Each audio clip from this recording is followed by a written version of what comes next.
और वहां पर्यटकों के ऊपर गोली चलाने लगे। आतंकवादियों के मंसूबे को समझिए, गोली मारे हैं उनकी मंसूबा को समझिए। गोली मारने के बाद महिला को कहती है कि हमें भी मार दो, तो कहता है कि नहीं, तुम्हें नहीं मारेंगे, तुम जाके अपनी सरकार को बताना। मतलब इन्हें पता है कि ये सरकार को बात बताया जाएगा। दूसरी बात, जाति धर्म पूछा गया, हिंदू हो कि नहीं, कलमा पढ़ो। और उसके बाद कोई लोग कह रहे हैं कि आतंकवादी का धर्म नहीं होता है। कलमा कौन धर्म का आदमी पढ़ाता है जी? हाँ, इतनों में आंख नहीं खुल रहा है। यहाँ पे एकदम शर्म लिहाज घोल के पी गए हैं, किसी के सामने निहत्थे को मार दिए हैं। इससे कश्मीर में जो सबसे बड़ी समस्या आएगी, हम लोगों को जब धारा 370 हटा था तो 5 साल लग गए ये चीजों को नॉर्मल पटरी पे लाते हुए। उसको 5 मिनट में सब रौंद के चला गया। सब कौन पर्यटक वहां जाएगा? पर्यटक जिनके पास ज्यादा पैसे होते हैं वही लोग। गरीब आदमी का मतलब पर्यटन मतलब कौन सी होता है? ननिहाल चल जाता है पर्यटन, मतलब हो गया नानी के घर घूम लिए, हो गया पर्यटन, हो गया है। लेकिन ये लोग जो जा रहे थे भारत के अन्य हिस्सों से, अभी उन पे क्या बीतेगी? पूरा मनोबल तोड़ के रख दिया। ये सब अपने मंसूबे में कामयाब हो रहे हैं। इससे क्या होगा बताइए? पहलगांव में ना कोई फैक्ट्री है, ना कोई इंडस्ट्रीज है, कुछ है ही नहीं है। पर्यटन से ही इनकम होता है। तो इन लोग की इनकम डूबेगी। जब इनकम डूबेगी, गरीबी आएगी, गरीबी आएगी, अनएम्प्लॉयमेंट बढ़ेगा। और यही पाकिस्तान चाहता है कि कश्मीर में भयानक गरीबी आए। क्योंकि जब गरीबी आ जाती है, इंसान के पास एकदम गरीबी आ जाएगी, तो फिर इंसान देखता है कि हमारा पेट कैसे भरेगा। अब यही पाकिस्तानी उन्हें हथियार थमाते हैं सब। तो एक और वो दिखाते हैं सब, देखो कश्मीरी तुम्हारे साथ है। आज कश्मीर वाले देखो तुम्हारे साथ कौन खड़ा है। अपने आप से पूछ के देखो ना कश्मीर वालों,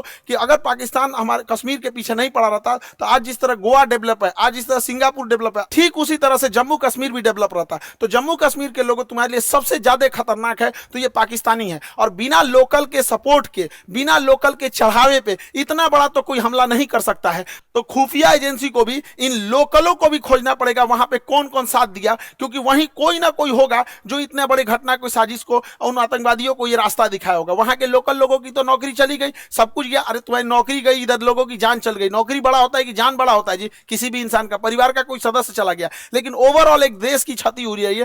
पूरी देश, पूरी दुनिया इस पे क्या करेगी? दुनिया को क्या करना है? वो तो देखेगी कि भारत एक अनस्टेबल है। कश्मीर के मुद्दा को दोबारा वो पाकिस्तान ऊपर की ओर बढ़ा रहा है। अभी भारत सरकार को इस पे सख्त एक्शन लेना चाहिए। पाकिस्तानी जो भारत में इलाज कराने आ रहे हैं, सबका वीजा रद्द कर देना चाहिए। भारत सरकार ने सार्क का वीजा रद्द किया है, जो बिजनेस के लिए आते हैं। कोई भी पाकिस्तानी को, चाहे हार्ट ट्रांसप्लांट हो, चाहे किडनी ट्रांसप्लांट हो, इंडिया में आने ही नहीं देना चाहिए। क्योंकि इंडिया में इलाज बहुत सस्ता होता है। आते हैं चेन्नई, आते हैं मुंबई, दिल्ली, इलाज करा के चले जाते हैं। बाहर में जाओ, सोच रहे तो नहीं, मरो वहीं पे जहां जाना है तुमको। एकदम कोई वीजा उजा, कोई इंसानियत मरवत नहीं करना चाहिए। यहाँ पे एयर स्पेस तो हम लोग का बंद ही है पाकिस्तान का। एयर स्पेस की वजह से पाकिस्तान को बहुत घाटा लग रहा है। लेकिन भिखमंगों को क्या चाहिए? जीने के लिए तो कैसे भी जी लेंगे। सिंधु जल समझौता 1960 के तहत हम लोग सिंधु नदी तंत्र के 80% जल छोड़ देते थे। भारत ने अभी समझौते को सस्पेंड किया है। सस्पेंड करने से फायदा यह है कि हम लोग कभी जब मन तब सस्पेंड कर देंगे, जब भी इस तरह की घटना होगी। लेकिन सिंधु जल समझौते को सस्पेंड कर देना कोई इलाज नहीं है। क्योंकि इसके पानी को हम डाइवर्ट करके लेके कहां जाएंगे? इसके लिए हमें नया बांध बनाने की जरूरत है। तो बहुत सारे बांध, जब तक ये समझौता सस्पेंड है,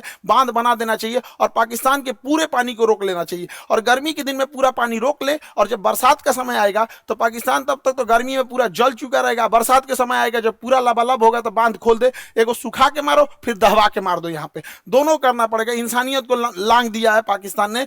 देखिए, राक्षसों के साथ राक्षस जैसा ही व्यवहार करना पड़ेगा। और दूसरी भैया, हमारे खुफिया एजेंसी वाले लोग, चाहे आईबी हो, रॉ हो, सीबीआई हो, एनआईए हो, कुछ तो करो भाई। हमेशा पुलवामा हुआ, तुम लोग को क्या, कैसे बोले यार? कैसे? अभी देख रहे थे बलूचिस्तान में हुआ था, एक नॉर्मल आदमी समझ रहा था उसका रिटिलेशन होगा।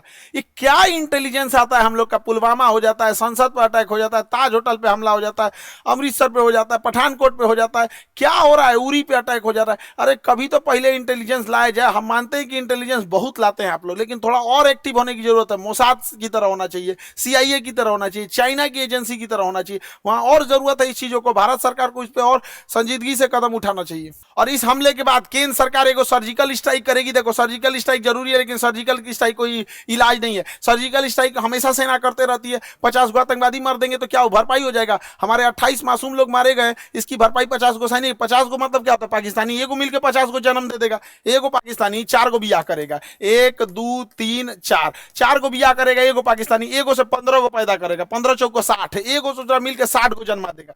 जन्म लेने में क्या जाता है?